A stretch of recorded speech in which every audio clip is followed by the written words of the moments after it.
Ah, sente só esse cheiro de pipoca. Uhum. E de serragem também. Exato, serragem. Aquela eletricidade pura no ar de quando as cortinas acabaram de se fechar, sabe? Os aplausos ainda estão ecoando no fundo. É com essa energia total de bastidores de circo, bem efervescente, que a gente começa mais uma análise profunda aqui na nossa CAD FM. Com certeza. E lembrando para quem escuta que essa é uma criação da equipe da Academia BSB, né? Uma escola focada em melhorar de verdade a fluência e a comunicação. Isso aí, e hoje nós vamos mergulhar direto nos arquivos datados de quarta-feira, 6 de maio de 2026. Que é um material riquíssimo, aliás. Nós temos acesso a todas as anotações de aula, as transcrições do Google Meet, os relatórios pedagógicos, tudo. E o protagonista desse nosso grande espetáculo hoje é o Alan, um aluno VIP super dedicado. China bem única, né? Ele é brasileiro, mas a base de vida dele, o porto seguro, é a Bélgica. Pois é, e ele vive viajando pela Europa toda porque trabalha justamente na indústria das artes cênicas. Tipo, a vida dele é uma turnê constante. E o material que a gente vai ver foi de uma aula do professor Paulo. Exatamente. E para entrar no clima dessa aula, eu proponho uma dinâmica diferente hoje. Ah, eu já tô pronto. Eu vou assumir a persona do aluno, sabe? Mas não qualquer aluno. Serei aquele artista no meio do picadeiro, correndo pra lá e pra cá. Aham, bem caótico. Muito caótico. Lidando com a roda da morte, jogando malabares, esquecendo onde deixei o figurino. E você assumiu o papel da professora Rachel. Certo, aquela professora calma, super analítica, que tem todos os relatórios pedagógicos na mão para te salvar. Perfeito. Então, professora, olha só. Eu estava aqui no trapézio, olhando minhas anotações e bateu uma vertigem. Como é que é possível equilibrar tantas regras de inglês sem deixar as palavras caírem, sabe? Como um malabarista que perde os pinos bem no meio do show com aquele holofote na cara. Bom, a primeira coisa que a gente precisa entender é que a fluência não é um passe de mágica. Não tem truque de ilusionismo. Não tem um coelho na cartola. Infelizmente não. Mas o que quem acompanha a gente vai descobrir agora é que fluência é prática de ferramentas lógicas. A gente vai ver coisas sensacionais hoje, tipo a regra do fisiculturista, a bodybuilder rule e a regra da piscina, a swimming pool rule. Nomes excelentes, aliás. Sim, e elas são essenciais para dominar o passado e o vocabulário, para dar aquele salto com segurança rumo ao nível intermediário. Nossa, me sinto até mais seguro com essa rede de proteção. Então vamos para o picadeiro do vocabulário da aula atual. Eu anotei aqui to raise, eu logo pensei em erguer a lona do circo, levantar as coisas pesadas, mas está escrito ali sobre filhos no Brasil, eu tô confuso. É que nesse contexto, to raise não é levantar algo físico, né? É um sinônimo de educar crianças. É literalmente make something grow, ajudar a crescer, cultivar. Ah, tá. Educar, criar. E logo depois tem um to figure out, é tipo um mágico descobrindo a carta. Exato, é o ato de descobrir. To discover. E aí temos os termos estruturais da vida dele, como hometown, que é a cidade natal. Uhum. Diferente de base, que nas notas aparece como o país base dele, a Bélgica. Isso. E o material continua com to expect, que é esperar algo, e concerned, que é estar preocupado. O professor também citou to trust, que é confiar. Confiar no parceiro de trapézio, fundamental. E vi umas anotações sobre planos de vida também, tipo to constitute a family and to have kids. Ter filhos, formar uma família. E olhar para isso as a whole, ou seja, como um todo. Engraçado que a aula até mencionou a infraestrutura tecnológica que ele usa, a 5G Network da Europa. Cara, sem 5G na estrada não rola. E também tinham coisas de relacionamento. To be married, ser casado, e to be single, ser solteiro. Mas aí entra a minha confusão mental de bufão. Tem to care e to think, cujo passado é thought. No português a gente mistura meio que importar e pensar, né? Pois é, mas no inglês a separação é clara. To care é se importar emocionalmente, ter zelo. Já to think e o passado thought é puramente o processo mental, gerar pensamentos. E por fim o professor fechou explicando lying. Que é mentir. Literalmente, to not say the truth. Boa. Agora, falando em vocabulário da aula passada, a gente teve uns exercícios de múltipla escolha absurdamente focados em circo. E eu tava lá tentando adivinhar tudo. Tipo, Se um artista de circo não tem tempo livre, o que ele é? No inglês, ele está busy, muito ocupado. E quem está assistindo ao show? É a plateia, a audience, certo? Corretíssimo. E a parte de trás do palco, onde tudo acontece escondido? O backstage, os bastidores, e a moto que entra no Death Globe, o Globo da Morte, é o quê? É uma performance espetacular, espetacular. O exercício também pedia para ligar os artistas. Por exemplo, quem é que joga objetos para o ar? Sou eu, malabarista, o juggler. Isso. E quem torce o próprio corpo de formas impossíveis? Ah, esse é o contorcionista, o contorcionista. E por fim, quem entretém todo mundo com humor? O clown, o palhaço, a gente se vira nos 30 com essas profissões. É um vocabulário super rico. E falando nisso, vou pedir um segundo de pausa aqui. Pensa na logística de viajar pela Europa com um espetáculo. Cruzar fronteiras, as boundaries, o tempo inteiro. Um dia você está num calor enorme, no outro está enfrentando uma tundra, o inverno congelante que testa todos os artistas. É um teste de resistência física e mental. Total. Mas no meio desse caos, professora Rachel, eu tenho uma pergunta super rápida e direta. Um puppy é um gato bebê? Falso. Um kitten é um gato bebê, puppy é um cachorrinho. Ah, ufa, menos mal. Bom, saindo do vocabulário, vamos para a corda bamba da pronúncia da aula passada. Eu tento ler essas palavras me equilibrando, mas quase caio toda vez. A pronúncia requer muita técnica mesmo. Olha o tamanho dessa lista. Eu vou ler do meu jeito.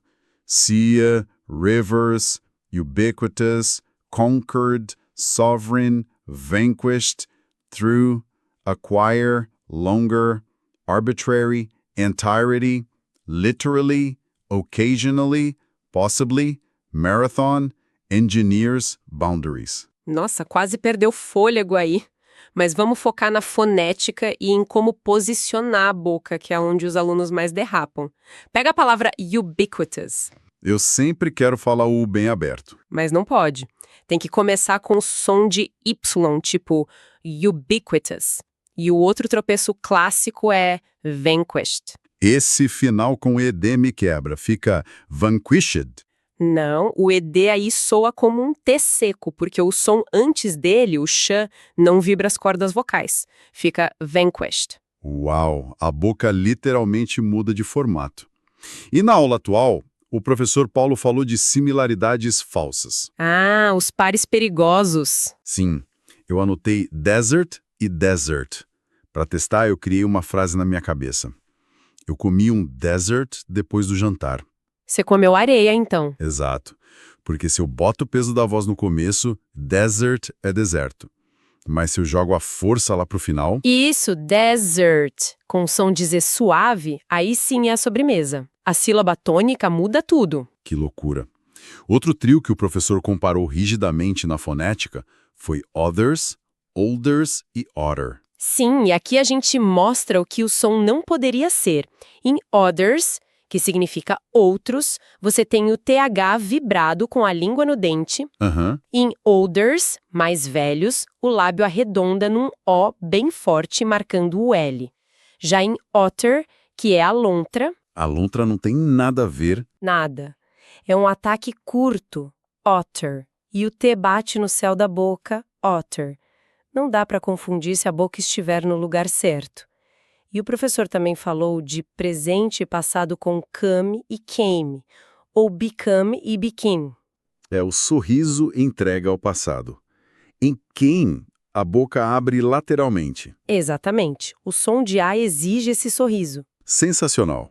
Bom, vamos sair da pronúncia e entrar no malabarismo gramatical.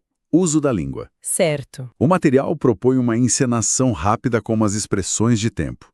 Eu vou ser bem dramático. Manda ver. In the future, I will be the greatest acrobat. E eu respondo. Next year, the circus goes to Asia. Last weekend, I fell from the trapeze. I didn't understand the applause. Viu só? O marcador de tempo dita a regra da frase inteira.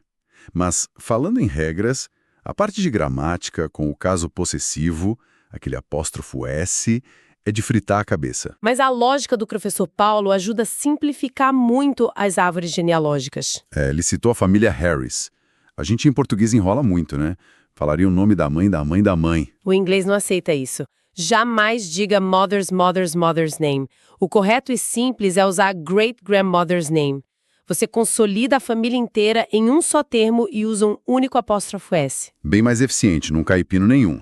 E aí chegamos na joia da coroa dessa aula, The Bodybuilder Rule, a regra do fisiculturista. Porque eu pergunto, professora, por que o verbo não vai para o passado nas perguntas? Porque a gente usa a analogia visual. Pensa no verbo auxiliar, o did, como um fisiculturista enorme. Aham, fortão. Muito forte. Ele já carrega todo o peso do tempo verbal nas costas. Então, se o did tá ali na frase fazendo força, o verbo principal não precisa fazer esforço nenhum. Ele fica na forma original. Então é did you drive e não drove. Perfeito. O fisiculturista já tá segurando a barra do passado. Então, o drive fica relaxado. E isso vale para a negativa também, com o didn't. Entendi. Mas e the swimming pool rule, a regra da piscina, para a frase afirmativa? Bom, na frase afirmativa, o fisiculturista não foi convidado. O auxiliar did não está presente. Então, o próprio verbo principal tem que pular na piscina e fazer o esforço de conjugar. Ah, então ele tem que nadar sozinho. Exato. Por isso que fica I worked yesterday. O verbo work veste a roupa de banho do ED e vai nadar. Genial. E tem também a regra the back to the future. Essa é básica. A pergunta e a resposta têm que manter o mesmo tempo verbal. Se alguém pergunta no passado, a resposta é no passado. E o professor resolveu uns exercícios apontando um erro clássico do Alan. Eu vi isso. Ele dizia I didn't slept. O que é um erro de sobrecarga? Se o didn't já é o fisiculturista do passado, o verbo não pode ser slept. O correto é deixar o verbo base. I didn't sleep. Nossa, clareou tudo. Vou até respirar fundo agora. É muita informação mesmo. Só para fazer uma recapitulação bem rápida e divertida aqui. O Alan tem umas anotações pessoais onde ele diz que a vida de casado é muito diferente da vida de solteiro. Ele se sente super fulfilled, bem realizado. É um termo ótimo, fulfilled. Mas, professora, pergunta relâmpago.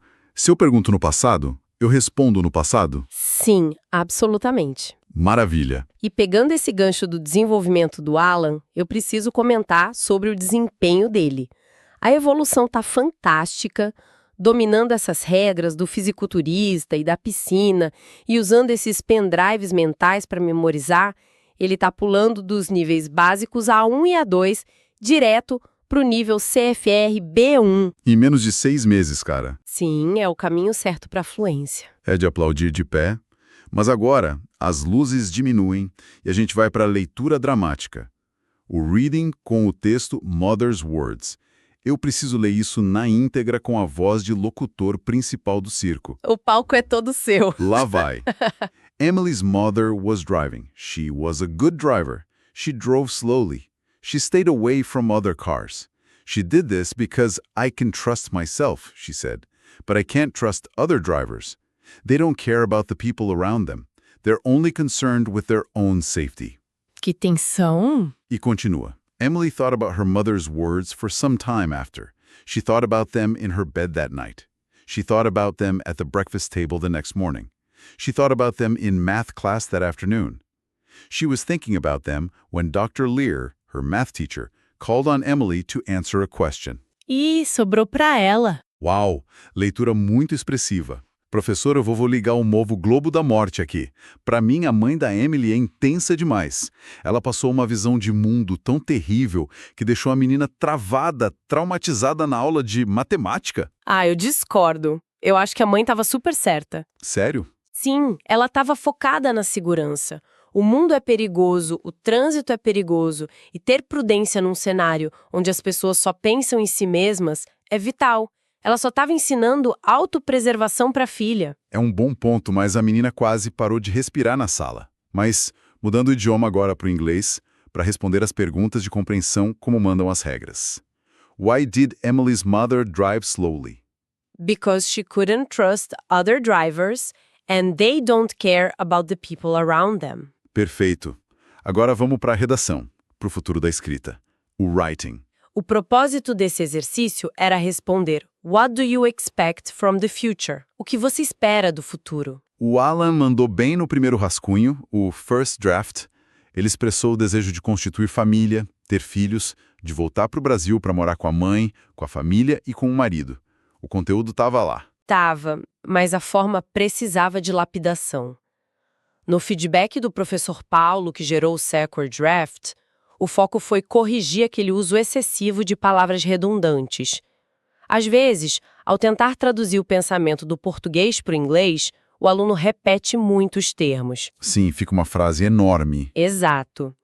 Eles propuseram uma versão final tão brilhante, limpa e direta que vai até ser publicada no blog da escola. O students.academiabsb.com.br blog. Isso, com o consentimento do Alan, claro.